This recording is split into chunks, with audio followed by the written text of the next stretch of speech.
This happened several years ago, when I was still in high school. It was during summer vacation, in the middle of July. My parents were celebrating their 20th anniversary, so they left me alone in the house for a week while they went on a retreat to some secluded place hours away. I was an only child, so I was used to house sitting. It wasn't like I was worried about it, though. I knew not to answer the door for strangers, and we had plenty of food. Plus, my parents had a Ring doorbell, which meant we had a camera at the front of the house just in case. I was actually kind of annoyed at the presence of that thing because it meant my parents could easily find out if I brought anybody over without permission. Unfortunately, that meant no parties. But honestly, after the 4th of July weekend, I was done with partying for a while. I looked forward to kicking back, relaxing, and doing nothing for a whole week. The first 3 days at the house were uneventful. All I did was eat, sleep, watch TV, and play video games with my friends online. However, the nights got weird. I had a lot of trouble sleeping. I would toss and turn until sunrise before I finally slept. But whenever it was dark, I was squirming with anxiety. I kept hearing things, like tapping or knocking sounds. I couldn't tell where they were coming from, but I was too freaked out to find out, and not dumb enough to get out of the bed in the middle of the night to go looking for trouble. I tried to ignore it by wearing headphones or playing the TV. Of course, by the 3rd night in a row of it happening, I was starting to get annoyed.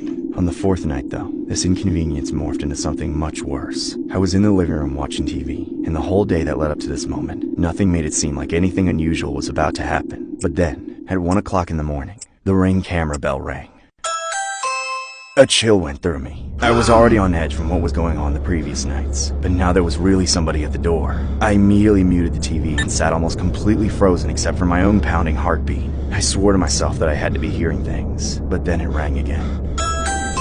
Panicking, I jumped up and turned off the lights in the TV, but right away I realized the mistake I made. Turning everything off and trying to hide in the silent darkness was no use. Whoever was out there would have definitely heard the TV go silent and clearly see the lights go off, making it obvious that I was inside. I kept thinking over and over again like a crazy person. Why is there someone at my door at 1 a.m.? Who rings the doorbell at 1 a.m.? That's when I finally thought to check the Ring camera through my phone. And what I saw was the most bone-chilling thing I've ever witnessed. There was a psycho at my door dressed as Ronald McDonald the Clown. He was looking straight into the camera. The sight of it alone petrified me. I didn't know whether I should answer him through the doorbell or just call the cops right then and there. But all I ended up doing was watching as he rang the bell again, and again, and again.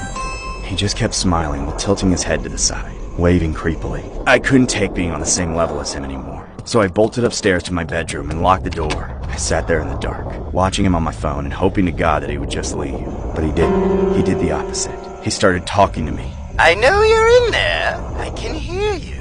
I saw you. I can even almost smell you. You're in there, somewhere. And you're all alone, aren't you? Just kidding. I know you are. The sound of his voice petrified